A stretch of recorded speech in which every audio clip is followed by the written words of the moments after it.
I have this black wood poster frame. The puzzle does not come with it. That's inside. It's just the frame. The frame measures 20.5 by 15. So 20.5 by 15. And I picked this specifically because I wanted to frame this puzzle for my lake house. The fit was perfect. It was exact. It delivered exactly 20.5 by 15. The frame feels so sturdy, and looks clean and modern right out of the box.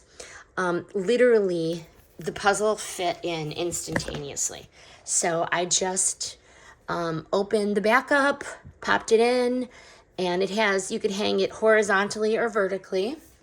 Versatile mounting, which is nice. And would I buy this again? Absolutely.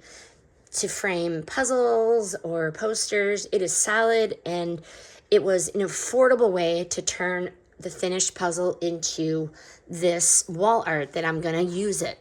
The one thing I really like about these is that this is not glass. So you did have to like rip off the coating and whatnot, but because this is going into a guest room for kids, I specifically liked that that it was not glass, but more of like an acrylic kind of material. But that was a plus for me. But I do highly recommend these. Very nice. Highly recommend.